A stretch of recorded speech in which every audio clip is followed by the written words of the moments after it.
Now this entire Vanara Sena is celebrating. They're so loud that this screams and screeches and all this celebration is heard in Lanka by Ravanasura. Ravanasura in Lanka also heard that this is happening. There's some celebration, and he's not able to understand why the celebration. Rama and Lakshmana are dead, and then what are these guys celebrating after all? And then he gets to know. He sends again spies to see what is going on. They see that Rama and Lakshmana are still healthy. They're back in their health, and that news reaches back Ravana. And Ravana is beyond shocked. And then they again start preparing for the war.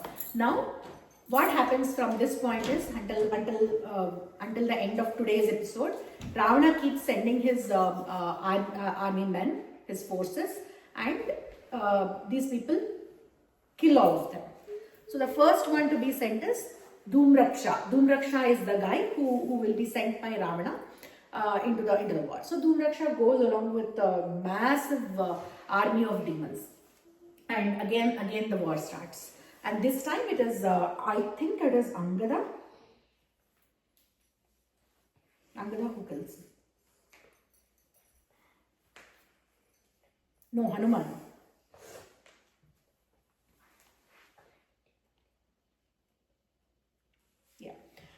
So Dhumraksha is a very strong guy, and he has terrible powers, and he is coming along with his huge forces of demons. And the Vanara Sena is now under the leadership of Hanuman. And then there is a fierce combat that happens, and I think it is still night. These demons and Vanaras, on both the sides, there are huge losses. There are so many Vanaras killed, and there are so many demons also killed. After so much of losses, all this the entire Vanara army kind of is losing their willpower, and just then Hanuman rises, and Hanuman hits Dhumraksha very hard. So the way Dhumraksha is killed is with a huge tree. He goes and breaks the chariot of Dhumraksha, and then his horses are killed. And after that, with a very big boulder, he goes and hits the skull of Dhumraksha, and his skull is like broken into multiple parts. And that is how Dhumraksha is killed. And looking at that kind of ferocious attack by Hanuman, demons are scared and they go running back to Lanka. And then in this gap, now another person will come, right, to come back. And in this gap, what Vanaras do is they go and plug the trees, get their arms ready, like mountains, like rocks, all those things. That's what they procure, all those things in this gap. The next person to come is Vajradamshtra. That is the next person who is coming. And with Vajradamshtra, I think it is coming with so much of army again. And Vanaras again come and fight with them. In every fight, losses are on both the sides. It's not like Vanara is winning and demons are killed. Demons are facing this thing. So all these people who are coming, they know so much of archery. They know how to wage a war, how to attack the opponent, when to attack the opponent, and they're very strong. And all these are also demons, right? Demons are stronger in the night. Humans are stronger in the morning. So they come with a lot of energy, and they also know how to disguise themselves and do this warfare. So again, after a long battle, it is Angada who kills this guy, Vajradamshtra, and they also again the similar format. Every time they plug the trees and they throw at each other. That is how this warfare is done. So and on the other side, demons are using their proper weaponry. Okay, and then Vajradamshtra is also killed. And when the news reaches this guy, Ravana is now very irritated, very agitated. He is losing people, right? Then he sends Akampana to the battlefield. You remember the spy Akampana? Yeah. Akampana is in the battlefield, and Akampana is also killed at some point. Akampana, who kills Akampana? Again, it's Hanuman who kills Akampana. Akampana is also killed, and there is the huge description of how this war happens. There is no similarity or there is no repetition between how each one of them is killed. Each one of them is killed in a different way. How Hanuman kills Akampana is different from how Hanuman killed Dhumraksha or how Angada killed Vajradamshra. All these people are killed in very different ways. And then the loss of Akampana is huge for Ravana, because it is the fourth in a row or third in a row that he has lost, right? Now he is sending his army general Prahasta. His army general is a very strong guy, and everybody and Vibhishana gives a very detailed account of how Prahasta has to be encountered, and Vibhishana prepares this army a lot to face Prahasta. And then Prahasta comes, and he creates a lot of losses on the Vanara side. I think it is morning by now. It's the second day of the war. Prahasta receives a lot of directions from Ravana himself. Ravana tells him how to go and attack Vanara kingdom, and he tells him, I am having a lot of hopes pinned on you, and I want you to really terrorize them or inflict a lot of pain on the Vanara Sena, and I want you to come back victorious. That is what he says. And Akampana takes his, not Akampana, Prahasta takes those instructions, and he says, be it so, and then he goes into the war. And Sugriva is the one who is leading the army at this moment. And Sugriva and Akampana, it's like almost Sugriva, when you are reading this entire story, you feel almost Sugriva is dead. Sugriva is the one who is leading the army, and Prahasta is the one from the Ravana side, right? Again, the similar kind of losses happen, similar kind of... I thought Sugriva was dead. No! Oh. Sugriva is the king of Vanara, right? Why will he be dead?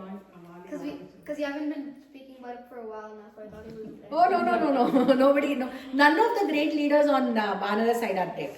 There is huge losses on Vanara army, but...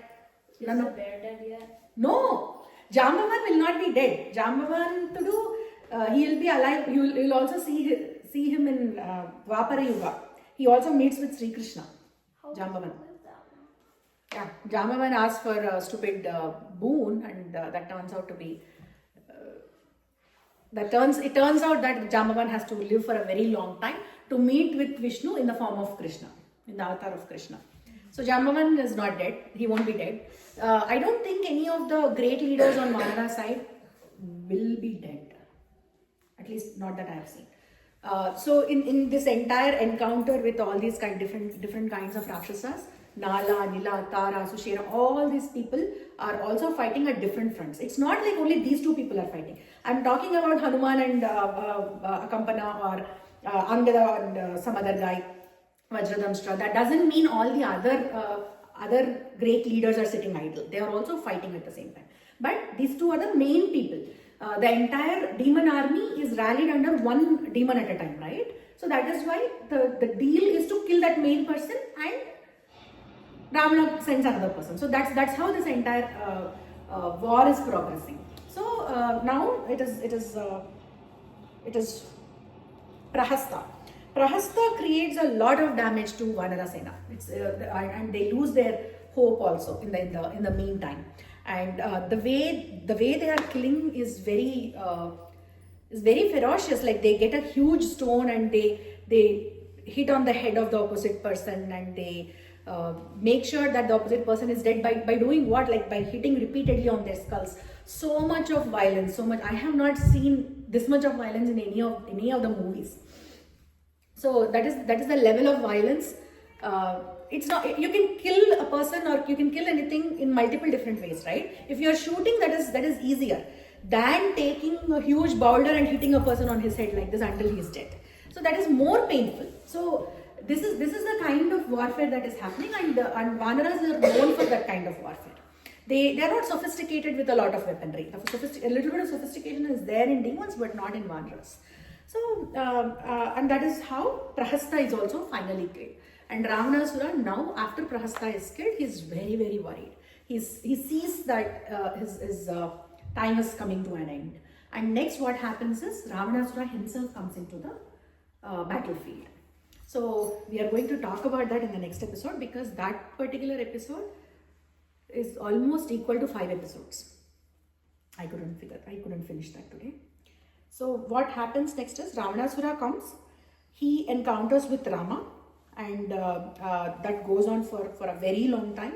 And Ravanasura is gravely hurt, injured, and he retreats. He's not killed, he retreats. He goes back to Lanka. And after that, there are so many dual combats that happen between Vanaras and demons, and a lot of casualties happen on both sides. Then Indrajit again comes back in the invisible form. And that is when Lakshmana gets hurt. And very interesting and very important thing that I found out when I was reading Valmiki Ramayana is that at the beginning of the war, Rama instructs all the Vanaras not to leave their Vanara attire. They are supposed to be fighting in their Vanara attire, not in their human form. So it probably means that all this tail, everything is just an attire, and they are not really Vanaras. They are not monkeys. They are also human beings. The reason why, and Rama clearly says only 7 people from his side will be waging a war in human form. That is Rama, Lakshmana, Vibhishana, and 3 or 4 of his ministers. All those people will be waging a war in their original form, but Vanaras should be fighting as Vanaras. The reason is it is easy to differentiate who is what, who is a demon and who is their person and who is not their person. So it was very interesting because I did not know that Hanuman also was looking like a human being and not like a Vanara. I always thought they are all apes. This is kind of an eye-opener for me when they say that this is an attire. I don't know how many of you knew it. Yeah, you told me. I told you. I didn't know. I read about it. I heard about it in one of the podcasts, but I didn't tell that to kids because I wanted to read it in Valmiki Ramayana and then give a confirmation. But it is very clearly mentioned. You cannot take your attires off. That's what Rama says in his words. Very interesting. I don't understand why none of these people who give pravachanas, right? Why don't they tell? Yeah. Why don't they tell this very interesting and very important thing? That is a pure deep detail, I guess. But it's a very important detail, right? It's a huge misconception going on in the society, and everyone thinks that he's a monkey. Yeah, that didn't And come also across. there was a story behind it, right? వాళ్ళ మామ్కి ఎవరో రిషి చేస్తుంటే disturb చేస్తుంది Anjana. So that's why I don't I understand. read that somewhere. So that's why she was cursed. Hanuman's mom was an extremely beautiful woman and she was cursed I by didn't that know. rishi. Maybe that is also true. I don't know. But this thing is true that when Hanuman was young, I thought it was a story, but this is true. When Hanuman was young, he wanted to go and catch sun. Yeah. That is true. He goes, he flies. Yeah. So when somebody was talking, when somebody was telling Ravana, so you are really trying to wage a war with this kind of army. People of this stature are there in the army, and you still think that you can wage a war and you can win against them. So think about it. That is how they try to instill some knowledge into this guy's head. So that is true. And Hanuman is born out of with wind god's blessing, but Hanuman's father is Kesari. Yeah. Yes. Anjana's husband is not Vayu. Anjana's husband is Kesari. Yeah, Hanuman is born with the with the energy of wind god. That it doesn't exactly mean Anjana is the wife of him. He is born with a blessing of wind god, that he has so much swiftness and so much speed in him. That is what it means. It doesn't exactly mean Anjana's husband is wind god. You will see this kind of lot of discrepancies when you talk about Mahabharata. So you have to be very careful when you use the term as husband. They're not truly their husbands, but the children are born with their power. That is what it exactly means.